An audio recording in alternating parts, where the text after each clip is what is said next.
का भी, बच्चों का भी, और उस ढंग से ऐसी स्थिति पैदा नहीं हो कि लड़की लड़के बिना पूछे हुए चले जाते हैं, घर से भाग जाते हैं। नौबत आनी नहीं चाहिए।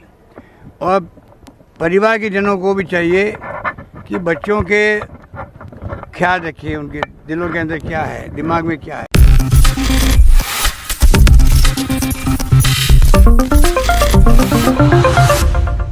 नेक्स्ट 9 न्यूज़ में आपका बहुत बहुत स्वागत है। मैं हूं आपके साथ अबरारुल हक रहमानी। मेरा खास प्रोग्राम मुद्दा आज का में बात करेंगे राजस्थान की। दरअसल राजस्थान को लेकर इस समय कई बड़ी खबरें आपको सुनने को मिल रही होंगी और अशोक गहलोत के उस फैसले को लेकर भी काफ़ी ज़्यादा चर्चा हो रही है कि उन्होंने राजेंद्र गुड़ा को कैसे अपने मंत्रिमंडल से बर्खास्त कर दिया, बाहर का रास्ता दिखा दिया। और साथ ही राजस्थान में जो कई बड़ी घटनाएं हुई हैं उसको लेकर भारतीय जनता पार्टी विपक्ष के नाते कई गंभीर सवाल खड़े कर रही है और अपने लिए विधानसभा चुनाव से पहले राजनीतिक जमीन भी तैयार कर रही है। इन तमाम बातों पर चर्चा करने से पहले हम आपको अशोक गहलोत का वो बयान सुनाते हैं जिस बयान में उन्होंने साफ तौर पर कहा है कि भीलवाड़ा की जो घटना हुई है उस घटना पर भारतीय जनता पार्टी राजनीति न करे और इसको खेल ही रहने दिया जाए। तो पहले आप अशोक गहलोत के इस बयान को देखिए, ये एक ऐसा प्रयोग हुआ राजस्थान के अंदर। पिछली बार लगभग 30 लाख लोग थे, इस बार 60 लाख लोगों ने अपना पंजीकरण करवाया है। आप सोच सकते हैं कि 60 लाख लोगों का पंजीकरण और 40% महिला उसके अंदर है। इतना माहौल शानदार बन रहा है राजस्थान के अंदर। आज के दिन का लोग इंतजार कर रहे थे, वो दिन आ गया। देखा आज आपने यहाँ पर खिलाड़ियों का उत्साह क्या था। हमारे मंत्रीगणों ने भी भाग लिया कबड्डी मैच के अंदर। एक पूरे माहौल को हम चाहते चेंज करें राजस्थान के अंदर, जहाँ प्रेम, सद्भावना, भाईचारा हो आपस के अंदर। खेल को खेल की भावना से खेलें, उसी प्रकार की जीवन में वो जीवन पद्धति अपनाएं, तब जाके हम राजस्थान को 2030 की बात जब करते हैं उसमें युवा भी आता है। आज का युवा कल का यहाँ का कर्णधार होगा। हमारे युवा अच्छे साइंटिस्ट बने, हमारे युवा टेक्नोक्रेट बने, डॉक्टर बने, इंजीनियर बने, ऑडिटर सर्विसेज में जाएं, सोशल वर्कर बने। ये जो कई जगह मैं देखता हूँ, ये जो क्या कहलाते हैं वो मन चले, ये मन चले जो लड़के होते हैं ना, वो पूरा माहौल ख़राब करते हैं और लड़कियों के साथ बदतमीजी करते हैं। तो हमने कल ही कहा डीजी पुलिस को और चीफ सेक्रेटरी को, सबको जो अधिकारी थे, कल रात को मीटिंग हुई थी, हमने कहा मन चले लोग जो है इनका इलाज करो, इनके नाम लिखो और इनके नाम भेजो आरपीएससी के अंदर और यहाँ पर सबऑर्डिनेट सर्विसेज के अंदर। जैसे इन मन चले लोग जो घर की बहन बेटी आती है पढ़ने के लिए, उनकी बदतमीजी करते हैं, छेड़छाड़ करते हैं, बर्दाश्त हम नहीं करेंगे। ये माहौल जो राजस्थान बनाया जा रहा है जानबूझ करके, जबकि राजस्थान बहुत ही शांतिप्रिय प्रदेश है, मणिपुर से तुलना करके बदनाम करने का प्रयास हो रहा है। कुछ घटनाएं हुई है, हर राज्य में घटनाएं हो रही है।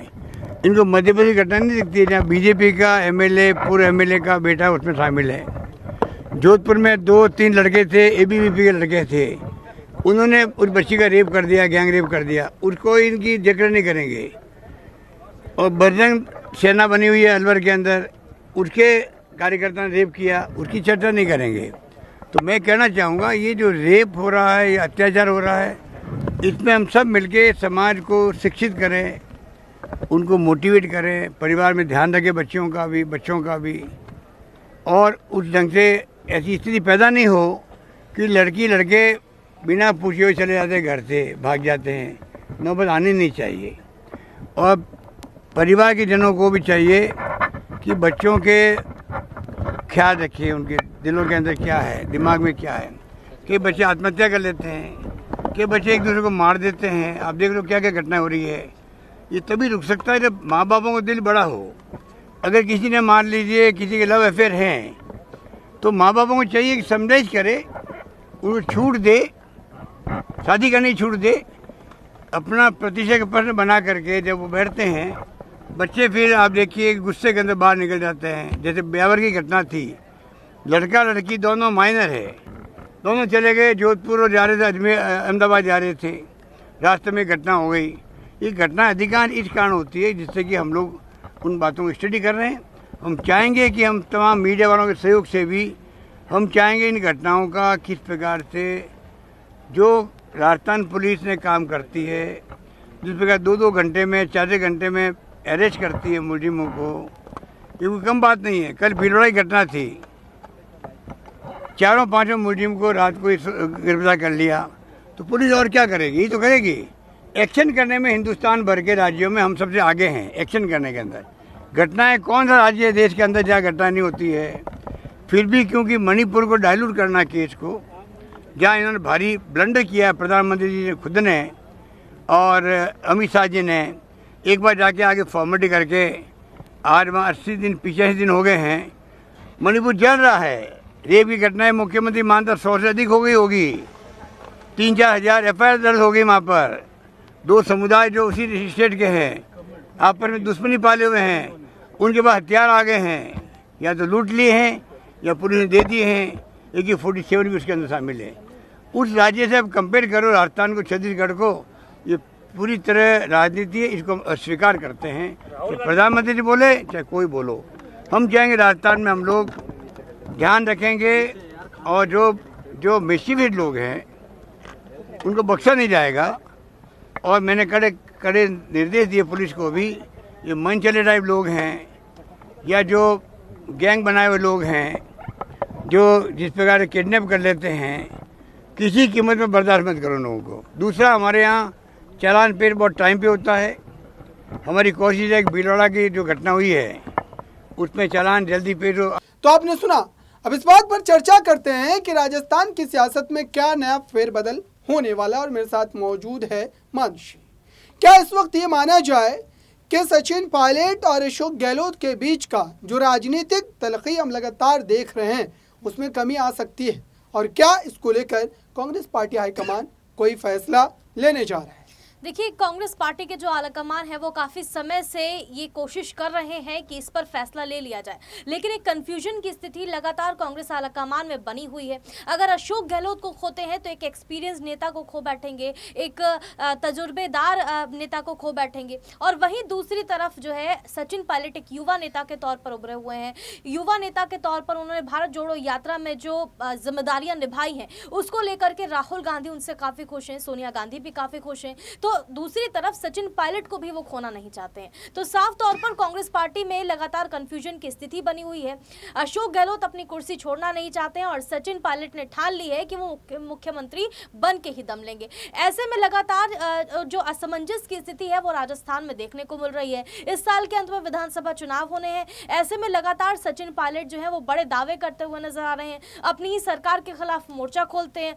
तो कहीं ना कहीं मुझे ऐसा लगता है कि कांग्रेस आलाकमान को ये तय कर लेना चाहिए कि आखिरकार अशोक गहलोत या फिर सचिन पायलट दोनों में से किसको चुना जाए, और वरना राजनीति जो है वो उन्हीं के लिए हानिकारक साबित होती हुई नजर आई। एक सवाल मेरा ये भी रहेगा, लगातार इस बात को लेकर के राजस्थान की जनता में भी कहीं ना कहीं उनके जहन में भी ये बड़ा प्रश्न है कि CP जोशी विधानसभा के अध्यक्ष हैं, और इस नाते उन्होंने जो विधायकों के इस्तीफे के बाद फैसले में एक देरी दिखाई थी, जो हमने देखा राजस्थान में किस तरीके से उस समय सचिन पायलट के मुख्यमंत्री बनाए जाने की जैसी ही चर्चा हुई, अशोक गहलोत ने एक बड़ा राजनीतिक षड्यंत्र रचा और फिर उसके बाद सचिन पायलट का मुख्यमंत्री बनना लगभग असंभव हो गया।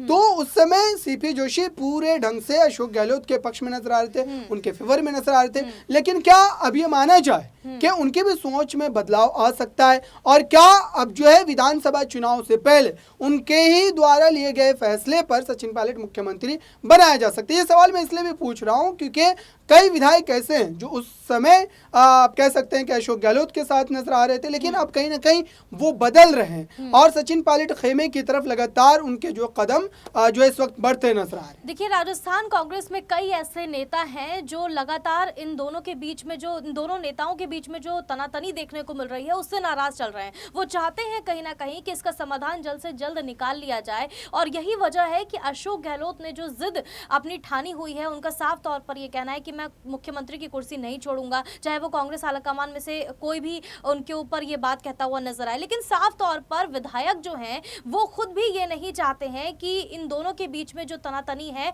उसका असर चुनाव के मद्देनजर पड़े। हालांकि साफ तौर पर चुनाव के मद्देनजर अगर इसका असर पड़ता है तो कांग्रेस पार्टी, पूरी कांग्रेस पार्टी पर इसका असर पड़ेगा और राजस्थान का जो राज्य है वो खो बैठेंगे। तो साफ तौर पर विधायक जो है वो कहीं ना कहीं ये चाहते हैं कि दोनों के बीच में सब कुछ ठीक तरीके से आगे बढ़ता हुआ नजर आए और यही वजह है कि अब अशोक गहलोत खेमे के भी कई ऐसे विधायक हैं जो सचिन पायलट के खेमे में जाना चाहते हैं, उनके साथ संपर्क में चल रहे हैं। तो ऐसे में सचिन पायलट का जो दबदबा है, जो कुनबा है, वो लगातार बढ़ता हुआ नजर आ रहा है और यही वजह है कि सचिन पायलट इस वक्त पूरे आत्मविश्वास से भरे हुए हैं और उनको कॉन्फिडेंस है कि मैं अभी अगर कांग्रेस पार्टी में और इंतजार करता हूं तो आने वाले समय में जरूर मुख्यमंत्री बनाया जाऊंगा। बिल्कुल जो है राजस्थान में सचिन पायलट अगले मुख्यमंत्री बनाए जा सकते हैं, क्योंकि अशोक गहलोत के बाद कोई बड़ा नेता कांग्रेस का राजस्थान में इस वक्त मौजूद है तो वो सचिन पायलट हैं। अब देखते हैं विधानसभा चुनाव के पहले जो है कांग्रेस पार्टी हाईकमान इस पर क्या अंतिम मुहर लगाती है। फिलहाल इस खास रिपोर्ट में बस इतना ही। जुड़े रहिए ताज़ा तरीन खबरों के लिए नेक्स्ट 9 न्यूज़ के साथ।